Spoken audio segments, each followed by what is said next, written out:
So you're gonna... Damn it. So you're gonna play Sorcerer, huh? The magic-wielding, spell-empowering, charisma-blasting user of the group. One day you woke up and magic missiles started shooting out of your hands and you decided, man, I really need to learn how to control this. Whether you uncovered a secret magical item, were gifted magic by a powerful being, or were just straight born with it, like Maybelline. Sorcerers have all walks of life that piss the f*** out of a hard-studying wizard. Here's how to play Sorcerer.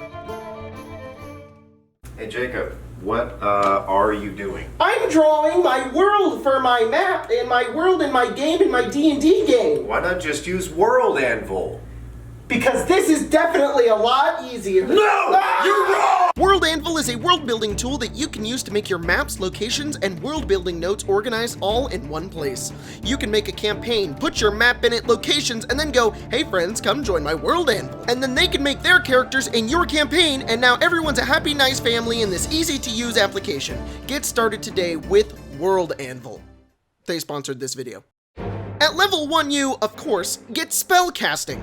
Sorcerers are the most raw forms of magical casters. Their magic isn't a pack deal, or studied in a book, or even used from their emotions, like a bard. They are magical beings that exude magic from their forms. It pretty much comes from nowhere. Well, it comes from the weave, but that's a whole thing I don't really want to have to explain. Hey, XP Sauce, Jacob here. What is the weave? A weave is a way to move fabric, materials, and even hair, but the important part about a weave is that everything is connected. Well, they're connected because that's what its purpose is, but then we have to talk about purpose. In D&D, there's a lot of things, or weaves, that connect because of a purpose, but the real weave is more of a noun, something that is manipulated by certain individuals. Magic. You see, the weave is more of like a connection of science. It is reality woven together that can be changed by certain people. Like a basket, it is the fabric of our reality, and it can be changed, manipulated, destroyed, or even repurposed. You see, the other classes bend the weave because of study or raw power. However, a sorcerer is like the weave came together and got tangled and knotted until it itself became a magical being. A sorcerer's own existence bends the will of the weave to its own.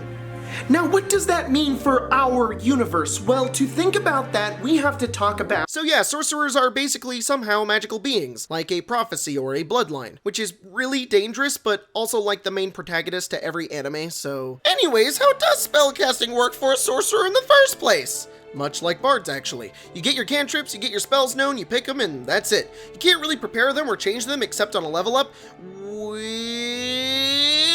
sucks. A lot.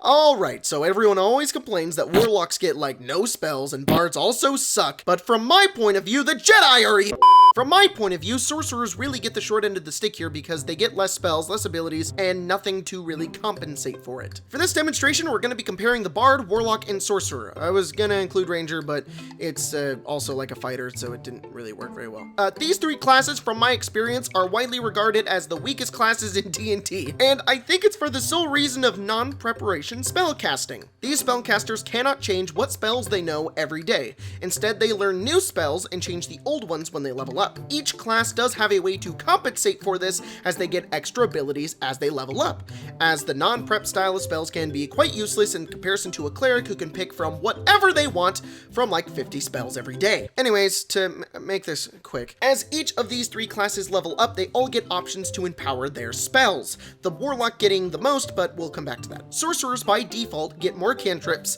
and less spells known for a playstyle that represents a smaller amount of known spells, but you get to make them more epic with your Metamagic, which is coming at a later level right after this rant. Bards don't get that option. They're stuck with what they have, but they get more leveled spells and less cantrips. On top of that, they're also getting abilities like Jack of all trades, Song of Rest, expertise, and even the ability to fight well with some colleges. However, the College of Lore does allow you to pick from more spells from other classes and overall balances out the field for the bard as a pseudo-support caster fighter. Meanwhile, the warlock says, fuck you to all of that. I'm breaking all the rules because I'm a warlock! Warlock! And could, with the right invocations picked, go Armor of Shadows and Eldritch Sight and cast Mage Armor Detect Magic like Cantrips, and also get the Pact of the Tome to get 3 more Cantrips from any class. So sure, Warlocks are getting less spells and slots, but they can just turn that around with at-will spells and way more cantrips. Plus, their spells level up with them, with the option to get even more with Mystic Arcanum, and invocations like Ascendant Step, Be Speech, Chains of Carcerai, Fiendish Vigor, Mask of Many Faces, Master of Myriad Forms, Misty Visions, Otherworldly Leap, Shroud of Shadow, Visions of Distant Realms, and Whispers of the Grave. Oh, and also they get their spells back on a short rest. The Sorcerer gets the ability to, I can cast a Silent Fireball, or a 16-hour Mage Armor, or make more spell slots, which I get the Warlock doesn't really get because they only get 2 spell slots. But you know, they can take a bunch of invocations that make their spells at will. All of these use sorcery points, which are limited.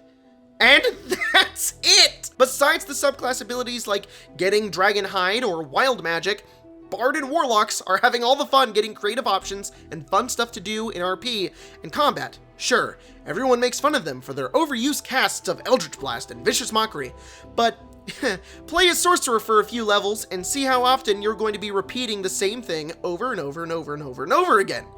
I cast Burning Hands with Careful Spell to not hit my friends. I cast a long-range Fireball. I cast Silent Detect Magic. It's like the only 3 options you're gonna get. This is what you look forward to as a sorcerer. And there's nothing inherently wrong about this. It definitely makes sense in the rules and confines of Dungeons & Dragons. I can come up with ways on how this works and make it interesting, but that doesn't make it fun. Sorcerers have very little to look forward to when they level up other than, ooh, new spells. Oh, wait. Sorry, my mistake. Spell. Yeah, that's right. You only get 1 spell every level up. Meanwhile, the Warlock hit level 7 and it's like fucking Christmas morning. Anyways, this long and unnecessary rant in a video teaching you how to play this class is really just gonna boil down to my main point. The Sorcerer is an amazing cross-class option. It makes the most sense in terms of story. They have a really simple spell system and you won't be overloaded with options and rules when you do it. Also, you'll just be getting 1 spell every level, so that's really easy to manage. And there, that's it.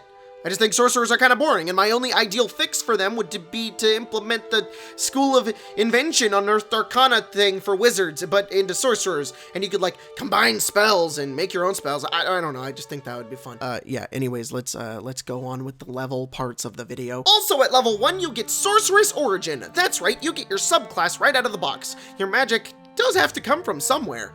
In the player's handbook, we've got Wild Magic and Draconic Bloodline. Wild Magic is basically like you're brimming with magic, and random shit starts happening around you, and it can get pretty chaotic and a lot of fun. There he is! Quick, cast your fireball on him! Got this. Shoot poopy! Well. What? Hi. Okay, alright, okay. Dude, what? Why does this keep happening? Why does this keep happening, man? It's because I... Dude, how are we gonna get you down? How are we gonna get you down? I'm gone. It's like it. God damn it. We're gonna get a grappling hook! Draconic Bloodline draws their magic from an ancient dragon ancestor, and they gain scales and wings. It's really awesome. I really like Draconic Bloodline. In Xanathar's guide, we've got Divine Soul, a sorcerer whose power comes from a god, kind of like a cleric, except more of a you are the chosen one, and less profit. You get more spells! Healing spells and the option to cast cleric spells. Once again, Xanathar's guide, you just fix everything. It's almost like this game was made by smart people who know what they're doing. Storm Sorcery is a sorcerer whose powers are that of the storms and natural disasters. I came up with like 8 jokes for that and they were all terrible. As a storm sorcerer, you can freaking fly by having gusty winds push you into the air, along with affecting the weather and dealing extra damage. Shadow Sorcery, probably my favorite. Your powers come from the Shadowfell, and you have a strange aura about you. You get a little quirk, like you could be made in a vat, or have icy cold skin. You can see in dark vision and can save against hitting 0 hit points and falling unconscious. Oh my god, it's so great. You also get a Shadow Hound that can teleport into darkness, like, Oh my god, this book is beautiful. Level 2, Font of Magic. You get sorcery points that you can use to make more spell slots. At level 2, you're probably like, okay, weird. But don't worry, it's a surprise tool that's going to help us later. Level 3, Metamagic. Here is where you really get to use those sorcery points. You pick 2 of the Metamagic abilities and can use them on your spells. All the different ones, I'll list them. Careful Spell. Basically, you can cast a fireball and designate your friends to not be hit by the fireball. Distant Spell. Shoot spells at twice their distance. Empowered Spell. Add more damage to your spells. Extended Spell. Make your spells last longer. Heightened Spells. Give disadvantage on the saving throw to your spell. This one fucking sucks. Quickened Spell. Bonus action spell. Don't forget that you can only cast a leveled spell in a turn. This is useful for going cantrip plus leveled spell in a turn. Subtle Spell. Make your spell secret. Ooh, whoa. I didn't see you cast that. Identify, detect magic. Oh, this would be cool for like detect thoughts, and then people wouldn't know that you're casting it and you could read people's. Oh, that's kind of awesome. Can sorcerers even learn detect thoughts? Please tell me they can. That would be awesome. Yeah, they can! Yay! Twinned Spell. Double up your spells and cast it twice. Unless it's an AoE spell, then you can't. You can do like double mind spikes, but you can't do double fireballs. And that's it. Here really sets in my frustration with the class. Right about now, we're gonna find out why I have such a big problem with it is you don't really get anything unique after this level besides the really awesome subclass abilities, which are actually pretty cool if you pick like the Xanathar's Guide ones. You're just getting more spells and metamagic plus feats, which I mean is cool. You can really customize your sorcerer, I guess. But So anyways, I really like the sorcerer. It's got some really cool concepts and really neat ideas for making a character. Maybe it doesn't have the coolest stuff in game, but hey, it's what D&D is about. The ideas and imagination that you can come up with. Maybe not everything that's always on your character sheet. So anyways, that's the end of this video. If you... Oh no. No! No, I don't want to. Please! I already said I like the classic! Oh god. Oh god.